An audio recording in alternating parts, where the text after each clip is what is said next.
Well, we don't see water-focused fixed blades very often, but that is exactly what we're going to be taking a look at today with Benchmade's Water Series in their Undercurrent full-size utility knife, along with the Intersect Pocket EDC fixed blade. And I got these at launch and have had them for several months now, used them extensively. Benchmade sent me these samples, and I have to tell you that there are definitely some major problems that I see with these models.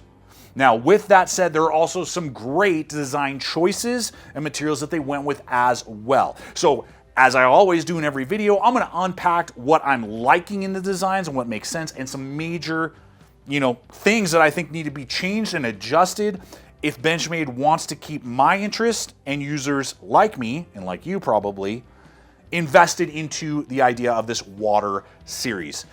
Ahoy, all you swamp rats, landlubbers, the world over.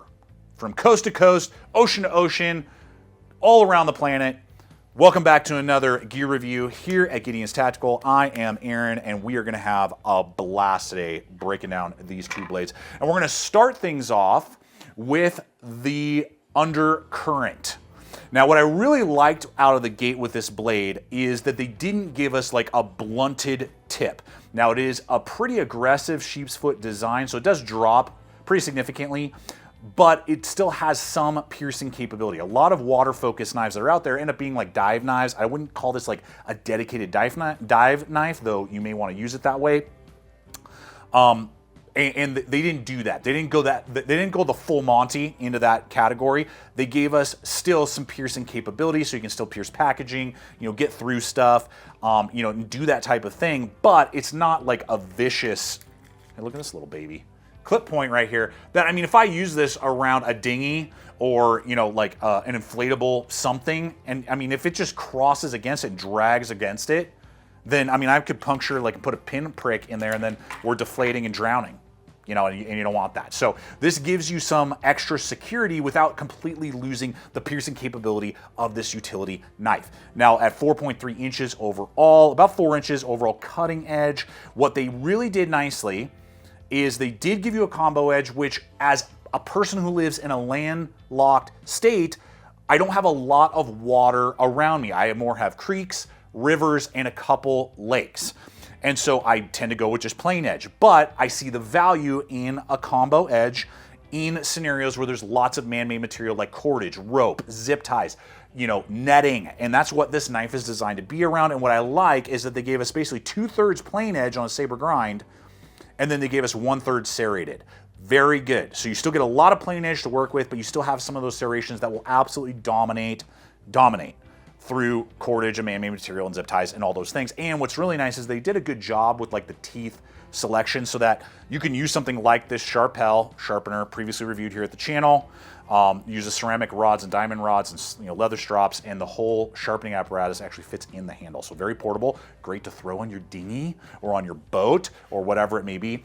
And so what you can do is, you can just rest this and it fits perfectly to sharpen the larger teeth, and then it has a secondary little rod inside for the smaller serrations. So I think that was really good. And I mean, maybe you live in an environment like me here in the Rocky Mountains where you're like a river guide, or something like that, and a blade like this makes a lot of sense that you're going to be doing a lot of utility, but you still may need to do some basic either carving or, you're going to use it as just a general utility, kind of the idea with it. Now, it's an 1/8 of an inch thick, and the one thing that I think they should have done a little bit better is this is a very large sharpening ricasso that they have right here. So, I mean, I can actually use it. It's functional. But they put this like hump right here. They should have just had the serrations flow like right up into the transition, because that can snag. Not too badly, but it can snag on like netting and rope and kind of get caught. And thankfully you can kind of hop it pretty quick and get into the teeth. But it would have been great just to have like, so that when you're going across, say, a net, you're not going to get snagged if they had just got that. And you could potentially just grind that down if that's a bother to you. It's so minute, but it is there and it does snag. So you could just grind that and then it will just flow straight into the teeth. So little mod maybe some of you will do or even have done. If you already own one, leave a comment if you have done that. Now, let's talk. I'm going to come back to the steel here in just a moment. But before we do that, if you're getting value and entertainment out of this video, I do invite you to like, subscribe, make sure to hit the bell icon so you can be notified every week when I put up new videos breaking down gear and equipment just like this, helping make wise choices. And it is you, the viewers, along with our regular sponsors here at the channel that help me to create content just like this. And I want to give a quick shout out to today's sponsor, which is Zoleo and their satellite communication device. And with Zoleo's global coverage through the Iridium satellite network, this is the perfect companion to take with you on all of your water-based adventures, regardless if you are on a rafting trip through the Snake or Arkansas River, or you're out to sea on that fishing expedition that you've been planning all year round, or anything in between. Having access as a standalone device, but also being able to be paired with your phone to be able to, to message loved ones, to let them know you're okay, or to get heads up about stuff happening back at home that you can maybe adjust your schedule around, giving you that peace of mind and your loved ones that peace of mind. But also, if something goes sideways out there on the water, you can hit that SOS button, and then globally, this is going to send your GPS coordinates to first responders so that they can come and assist, which gives massive peace of mind when you are in some of those more vulnerable situations that water tends to create. And so that, along with having access to weather reports and all sorts of other features that Zoleo, as well as their free app, offer, just makes this a go-to and a must piece of kit for me, and should definitely be considered for those of you who love your water sports. And so I'm gonna have a link popping up here, as well as in the description box below this video, over to the Zoleo site so you can start exploring all the different coverage plans that will fit any budget so that you can really determine what makes most sense for you, along with my exclusive promo code, which will waive the $40 activation fee. So I invite you guys to check them out and start exploring with confidence, even on the water, with Zoleo. And as we get back to the Undercurrent, I'm gonna address the MagnaCut and the issue that I have with it here in just a moment when we dive to the next one, actually. But overall, like, the layout of this model is really well done. It's Syphotine, what do they call it here? It's a polymer, and you can see the tang. So I mean, it's a full tang construction, goes all the way to the back end here. I'll annotate it in. It's a rubberized polymer, very tacky. Feels really good in the hand, great for water, based environments, good deep guard, so you're not gonna accidentally slide up, even if it was wet. The blocky jimping is really good, locks you into place. And I really like the handle. They've cut it in very nicely, giving you like a groove that falls into. And I wasn't sure when I first grabbed it, but your hand actually grabs right around it. It's nice and warm to the touch, and it gives you plenty of real estate out the back, large lanyard, so you can even wrap it around your wrist, if that's something that you wanted, so you don't actually drop it overboard. Because of price that we'll talk about in a little bit. But so it gives you a lot of versatility there, reverse grip. I really dig the handle. The handle ergonomics, they really did a good job with. Even the polymer sheath, the sheath itself is not too bad, but, and I guess I'll hit that first. There it is, fitting in the sheath, right? We definitely have some slap. They have a tab, making it very easy to deploy, but when it's in, it's in. I mean, it ain't coming out, but boom, you just depress that and it comes right out organically. There's no walk up, nothing like that. So I'm actually really impressed. The thing that makes no sense to me is there's no lashing points, and we're on a freaking boat. I'm on a boat, and they have no lashing points here, or excuse me, they have lashing points, but they have no attachment points. I'm sorry. They don't give you something to attach it to anything. So you're gonna have to go find something to run through here, some sort of nylon strap, maybe a Blade Tech lock or Molly lock might like tab through and fit, but that's kind of I'm gonna be honest, that's dumb. That is dumb and kind of irritating. Even at least a belt clip or a Blade Tech lock, something to be able to attach to my belt, to my pants, to my board shorts, something to allow me to keep it where it needs to be without me having to spend more money. Otherwise, this is just flying around on deck. Hopefully it doesn't go overboard. And I think that's just a miss. I think that's a miss, and they should have given you at least something to work with. And then obviously you can mod if you want. So good design in that sense, great huge drainage hole in there. Great tab, I think, to release. But just, man, I mean, why wouldn't you give me something to attach it to my person? It doesn't make a lot of sense to me. Now let's go ahead and move here to the second of these two, and we'll dive in first to the MagnaCut. This is why I kind of wanted to wait on that. Here's one of my big issues with this whole design. Aside from, we're gonna kick it off with that sheath, get ready. get ready.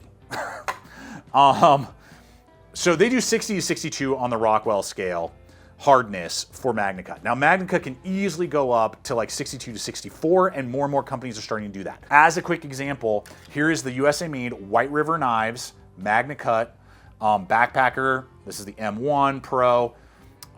This is 62 to 64 on the Rockwell scale. So we're getting a huge chunk up. So better edge retention. We could argue better durability out of the Benchmades and a little bit easier to resharpen. But this is going to hold its edge longer. And what we're finding with MagnaCut is that we're not really seeing any durability issues, particularly on small knives like this, maybe on a big, machete or something.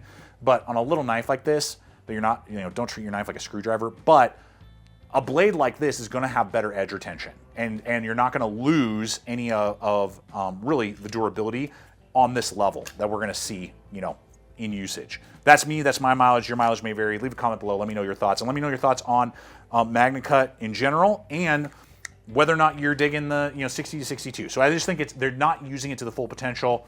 It's like putting a limiter on your V8.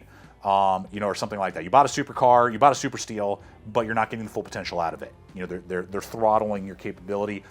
That's me, that's my mileage, that's my take on that. Now, with that said, at 2.6 inches, I love this knife. This is when I got this, I was like, oh, is this gonna be like a go-to EDC?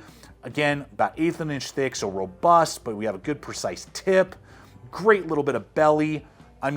And check this out, full rubberized grip handle. I have full grip there. The cut-in is a little, like my pinky kind of like falls into it, but it's not particularly for what I use knives, like particularly EDC knives for. This is a great EDC shape. This is awesome. I absolutely am totally digging the Intersect as a knife design. The design I am totally on board with. The guard is excellent right there. I am really locked in. The jimping, it's not sharp, but really gives me a locked-in feel. Now the ricasso is a little large, again, doesn't need to be there. And again, you're thinking of using this around a lot of like fishing line and cordage. It's gonna snag on stuff. It's not the end of the world, but they should have brought that in tighter or something. That's just me, in my opinion. Flowed that in a little bit better so it wasn't a snag point on cordage. So that's me. But man, the grip and everything about this blade, the blade itself, outside of a slightly lower Rockwell than I prefer, hardness scale, excelente, I have zero complaints. This sheath, I don't know what the bleep happened on this sheath, guys. Woo! Is this a problem? Okay, it comes with a leather strap or some sort of polymer strap. I took that off. Thank God you can take it off because it is almost undeployable with it there. Now, it's super large. It's the size of the knife itself. You put the knife in, it goes in there. If you're not careful, will it come out? I think it's come out on me once or twice. No, there's just enough tension. Now it's ambi, that's good, but it's super loud. And the idea is genius. It's just the execution. What I'm finding is Benchmade needs some major help with their sheaths. Benchmade, you should just do like a Kydex sheath like this. White River is crushing it with that, and this thing, I'm like, what happened? The idea is this pocket clip, you can tuck it into your pocket. Now it's grabbed on your pocket and like inside, and then you can deploy the blade, right or left. Great idea, I love it. Yes, that's exactly how I want to carry this knife. But this back panel here ruins the ergonomics and any type of deployment. So I end up having to do like this weird pinch grip, and then like I'm literally dangling the knife by a razor's edge, and this is gonna go falling into the drink at a moment's notice. Bad. So this should have had some better idea, because then what's cool is you can unscrew this and then put it back here. So if you'd rather have this clipped onto the exterior of a pack, your fishing bag, a backpack, your belt, whatever, this pocket clip, the idea is so smart. I love the idea. The execution is just like, you cannot, it is horrific to try and deploy this blade. I hate it. I hate deploying this blade. I'm sorry. The sheath is total garbaggio. And if there aren't people making custom Kydex sheaths for this Intersect, they need to, because I think the knife itself has massive potential. I think down the line, if they could remedy that, if they even came with like a 2.0, maybe like a Earth version or like land lover version, and fix that somehow with even like a basic leather sheath or just, again, a Kydex sheath or something, This would be an excellent option with its girthiness and full handle grip for EDC, and I'd be all over it. But as it stands right now, it is unusable in that particular sheath. So that's me and my mileage with that. Let's talk competitive options and pricing really fast. We're looking at about $200 for the smaller version, $250 for the full size. So again, if you lose this in the drink, you're out quite a bit of money. For both of these, that's actually not unrealistic for Magna Cut, USA made, and all the things that we're getting at, that we're getting. Yes, we're getting a throttled, steel performance potentially in my mind, but that's actually somewhat competitive with other stuff being produced. And I'm going to go back to the White River, which is like some of the best value you're going to find in Magna Cut. But this is $170 for this backpacker, again, made in the USA, but we're getting better Rockwell, better edge retention, G10 handle scales, and then we're getting a Kydex sheath that, I still would prefer like a taco design with a belt, with an ulti-clip, but it's at least very functional and can totally get the job done, and it's $30 less. So, I mean, still a competitive option. Now, if you're gonna ask me between the two ergonomically, Benchmade wins. The Benchmade is way more ergonomic, nice big fat full neck right there. I really like carrying this for an EDC, and it'd be great to get some earth tone colors on that handle and a better sheath. And I think a lot of people would start carrying it for EDC, and I would be like, go do it. So as for this, I don't really have a lot of competitive options. So I'm gonna have links popping up, guys, in the description box as well, over to the affiliate networks I partner with. So if you are interested in one of these two Benchmades, or if you want to start exploring the backpacker, those will all be included below to those affiliate partners that I have included below. So there it is, guys. There is the water series from Benchmade. Love to know your thoughts, particularly if you own one already. What's your take? Appreciate you hanging with me. If you haven't subscribed, I invite you to subscribe. Check out the other video. And until next time, always remember to stay equipped, stay prepared. I'll see you out there.